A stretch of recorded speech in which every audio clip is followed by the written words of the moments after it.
నూలులో శతాబ్దాల గౌరవం, పట్టు పరంపరకు ప్రతీక, సంప్రదాయానికి శాశ్వత చిరునామా సఖీ. నమస్తే రమగారు. నమస్తే జయ. మహాశివరాత్రి శుభాకాంక్షలు అండి. మహాశివరాత్రి శుభాకాంక్షలు జయ. సుమన్ టీవీ ప్రేక్షకులందరికీ మహాశివరాత్రి శుభాకాంక్షలు. మహాశివరాత్రి, శివరాత్రి అనగానే మనకు ఫస్ట్గా గుర్తొచ్చేది జాగరణ అండ్ ఉపవాసం, ఈ రెండు కదండి. ఒక్కసారి వీటి గురించి మరొకసారి మాట్లాడుకుందామండి. ఏటా ఏటా వచ్చేది చలికాలాన్ని పోగొడుతుంది, శివశివ అంటూ చలిపోతుందని చెప్తాం. అవును. ఎవ్రీ ఇయర్ శివరాత్రి పర్వదినం సందర్భంగా మనం మాట్లాడుకుంటూనే ఉంటాం. 6 సంవత్సరాలు మాట్లాడాం. సంవత్సరం అంతా మనకి శివరాత్రులు వస్తాయి. ప్రతి నెలలోనూ మాస శివరాత్రి విశేషంగా చేసుకుంటారు. దేవాలయాల్లో ప్రత్యేకంగా అభిషేకాలు జరుగుతాయి. శివ పంచాయతన పూజ అలవాటు ఉన్న వాళ్ళందరూ కూడా తప్పకుండా చేసుకుంటారు. కార్తీక మాసంలో రోజువారీ అభిషేకం చేసుకునే వాళ్ళు కార్తీక మాసం అంతా చేస్తారు. అవును. కార్తీక మాసంలో వచ్చేటువంటి మహాశివరాత్రిని కూడా విశేషంగా చేసుకుంటాం. కార్తీకం వెళ్ళాక, మార్గశిరం వెళ్ళాక, మాఘం కూడా వెళ్ళిపోతూ ఉండగా ఈయన వస్తాడు ఇప్పుడు పరమేశ్వరుడు. మళ్ళీ ఇంకొకసారి ఈ శివరాత్రికి ఏంటంటే ఎవరైనా సరే ఒక్క మాట నమశివాయ అన్నా చాలు, ఒక్క బిల్వదళం స్వామి మీద పరమేశ్వరుడి మీద వేసినా చాలు, ఒక్క చిన్న చెంబెడి తీర్థము లేకపోతే 3 ఉద్ధరణల తీర్థం, ఒక్క పురుషుడు నీళ్ళైనా పరమేశ్వరుడికి అర్పించిన వాడికి కైవల్యం వస్తుందని చెప్తారు. అంత అద్భుతమైన పర్వదినం ఇది. నువ్వేం చేశావు అని కాదు, నువ్వు చేసింది ఏదినా ఆ రోజునున్న గొప్పతనం ఏమిటి అనేది ఇంపార్టెంట్. మీద ఆ రోజు యొక్క ప్రత్యేకత వల్ల ఈ రోజున ఏ చిన్నది చేసినా అది భగవంతునికి పోయి చేరుతుంది. దాని యొక్క ఫలితము ఆ పని చేసిన జీవుడి యొక్క కర్మల్ని తొలగించి అతనికి వైకుంఠ ప్రాప్తి, కైలాస ప్రాప్తిని అందిస్తుంది, కైవల్యమే లభిస్తుంది. అది కావాలంటే ముందు ఈరోజు శివరాత్రి అనే గమనం ఉండాలి. గమనం లేని వాడికి కూడా వస్తుందని చెప్తాం కథల్లో. అవును. గమనంతో చేస్తే మహా అద్భుతం. తెలుసుకుని చేసిన పని ఇంకా అద్భుతంగా కుదురుతుంది కదా. అవును. చేతకాని తెలియని వాడికి కూడా భగవంతుడు కైవల్యం ఇస్తాడు. చేతయి తెలుసుకుని విధి విధానాలు పాటిస్తూ చేయవలసింది విధిగా చేస్తే దాని ఫలితం బాగుంటుంది.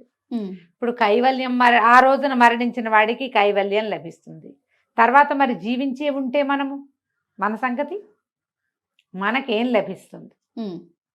పరమేశ్వరానుగ్రహం లభిస్తుంది. మన జాతకంలో ఉన్న గ్రహదోషాలు పోతాయి. మన కర్మల్లో దుర్విపాకం ఏదైనా ఉంటే అది తగ్గుతుంది. మనం ఇంకా పడవలసిన కష్టం ఏదైనా ఉంటే అది చిన్నదవుతుంది. భగవంతుడికి మనం దగ్గరవుతాం. దానికోసమని మనం ఇట్లా పర్వదినాలు వచ్చినప్పుడు ప్రత్యేకంగా చెప్పుకుంటాం. ఈరోజు గమనంతో తలస్నానం చేయండి శివరాత్రి అని చెప్పి, కుదిరినంత వరకు ఏదైనా ఒక చిన్న శివాలయమైనా మన పక్క సందులో ఉన్నదానికైనా వెళ్ళి ఒక్కసారి ప్రతిష్ఠ చేయబడిన పరమేశ్వరుణ్ణి చూసి రండి. శివలింగాన్ని చూడండి. కుదిరితే 2 మారేడు దళాలు స్వామికి సమర్పించి కాసిన నీళ్లు పోయటానికి అవకాశం ఉంటే పోయండి. అభిషేకం వాళ్లే చేస్తూ నిన్ను చూడు నీకు తీర్థం ఇస్తామంటే అభిషేక తీర్థం పుచ్చుకోండి. భస్మాన్ని ధరించండి. నోటితోటి ఓం నమ శివాయ అనుకోండి. పంచాక్షరిని, ప్రణవ పంచాక్షరిని వదిలిపెట్టకుండా ఉంటే చాలా మంచిది. ఏదో మాట్లాడుకుంటూనే ఉంటాం, పనులు పాటలు ఉంటాయి కదా, ఆఫీసులు ఉద్యోగాలు ఉన్నవాళ్ళు అవి ఉంటాయి. సంసారంలో ఉన్న వాళ్ళకి జంజాటం తప్పదు. జంజాటంతో పాటే పంచాక్షరిని వదిలిపెట్టద్దు. దీంతో మీరు ఈ రోజున దుర్భాషలు ఆడకండి. మీరు ఎవరిని తిట్టినా శివుని తిట్టినట్టేననుకోండి. దుర్భాషలు ఆడద్దు, పోట్లాటలకు దిగద్దు, హక్కులు జమాయించేందుకు ఉద్దేశంలోకి వెళ్ళబోకండి. ఈ రోజున భగవంతునికి సమర్పించండి. ఈ రోజుని ఆయన కోసమే, అంతే.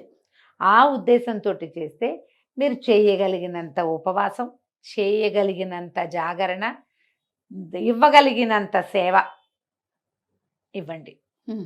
వీటిలలో మార్పు లేదు, మానద్దు. ఓకే. మేము ఉపవాసం ఉండమండి, ఏదో తినేస్తాం.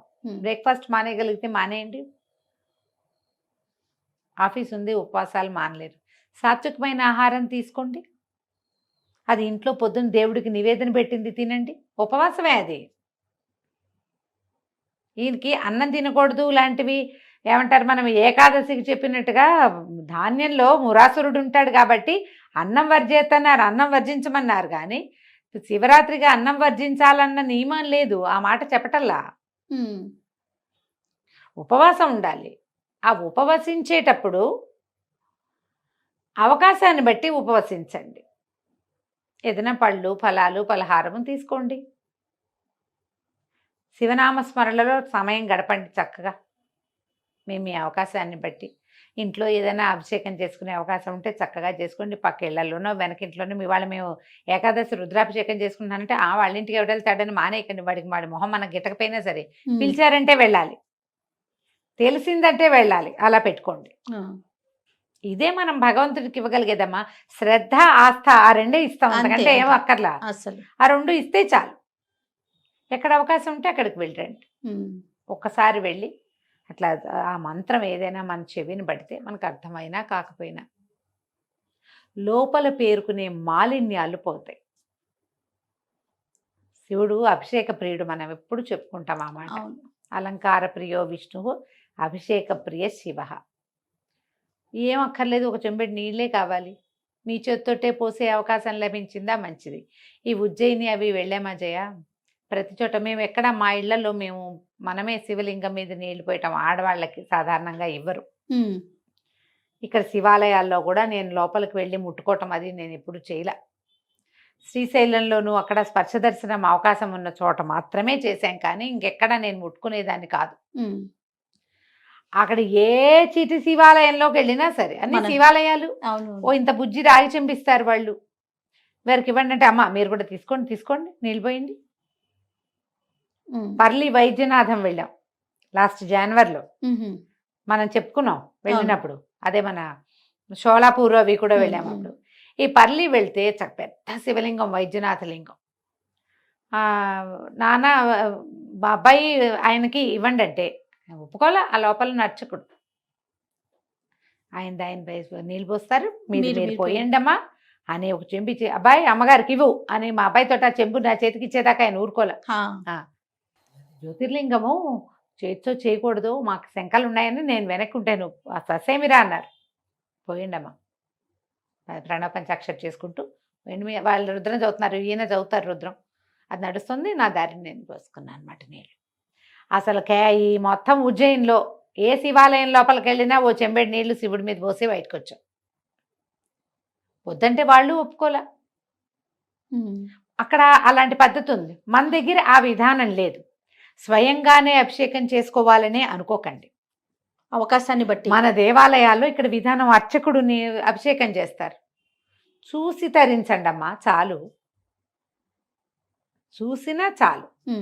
చూసి ఆ అభిషేక తీర్థం తీసుకుంటే అది కూడా సరిపోతుంది. మీ ఇంట్లో అవకాశం ఉంటే చూడండి, పక్కింట్లో దొరికితే లభిస్తే చూసుకోండి, లేకపోతే దేవాలయాలకు వెళ్ళే అవకాశం ఉంటే చూడండి. ఇవేవి లభించలేదు, టీవీలో చూడండి, హాయిగా ఉజ్జయినితో సహా అన్నీ చూపిస్తారు. అవును, అన్ని జ్యోతిర్లింగాల్లోనూ దర్శనం వస్తుంది. చక్కగా కూర్చుని చూసుకోండి హ్యాపీగా. సాధ్యమైనంత తక్కువ భుజించండి. పూర్తిగా మానేస్తే మరీ మంచిది. మారేడు దళాలు దొరికితే వాటితో అర్చించుకోండి.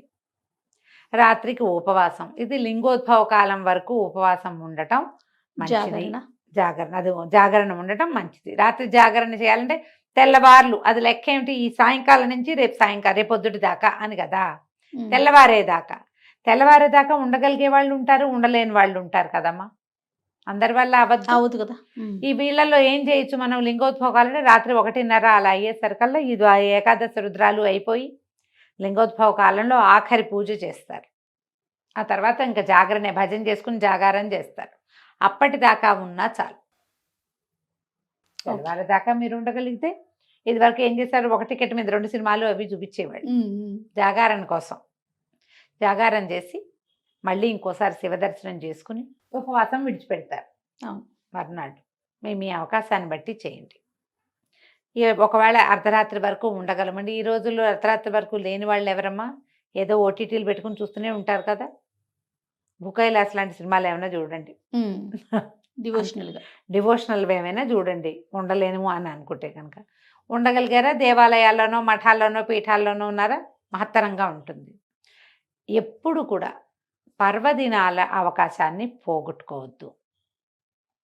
ఆ రోజున చేసేటువంటి చిన్న క్రియ కూడా మనని భగవంతుడికి దగ్గర చేస్తుంది. మన కర్మలు కొంత తొలగిస్తుంది. మన పుణ్యబలం పెంచుకోవటానికి, పాపక్షయం కావడానికి పర్వదినాలు ఉపయోగపడతాయి. ఆ రోజున ఈ గ్రహాల సంతులన అవన్నీ వేరేగా ఉంటాయి.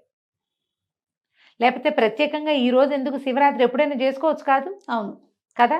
పైగా ఇవాళ మన బర్త్డే అనుకో, సండే సెలబ్రేట్ చేసుకుంటున్నాం. మనం ముందొచ్చే సండే సెలబ్రేట్ చేసేసుకుంటాం. సెలబ్రేషన్కి కావాలి. పర్వదినాలు అట్లా కాదు కదా. ప్రత్యేకంగా ఈ సందర్భంలో, ఈ సమయంలో ఈ గ్రహాలు, ఈ నక్షత్రాలు, ఈ చంద్రుడు ఇలా ఉండటం, సూర్యుడు ఇలా ఉండటం, ఇవన్నీ లెక్క కదా. ఉన్నప్పుడు మీకు ప్రకృతి అంతా అనుకూలంగా ఉందని కదా అర్థము. అలాంటప్పుడే మనం పూజ, మన ఉపవాసం అప్పుడు చేయాలి. కుదిరినప్పుడు చేసుకుంటాం. బర్త్డే లాగా, మ్యారేజ్ డే లాగా అనుకోవడానికి వీలు లేదు. పర్వదినాలని సుసంపన్నం చేసుకోండి తప్పకుండా. మహాశివరాత్రి పర్వదినం సంవత్సరానికి ఒక్కరోజు వస్తుంది. ఈ రోజున మీరు చేయగలిగినంత దానం చేయండి, చేయగలిగినంత శివధ్యానం చేయండి, చేయగలిగిన దర్శనం చేసుకోండి. ఏది మానకండి. ఓకే, వీటిలలో అన్నిటినీ ఏదో ఒకటి కొంచెమైనా అవకాశాన్ని బట్టి చేసుకోండి. నమస్తే రమగారు. నమస్తే జయ.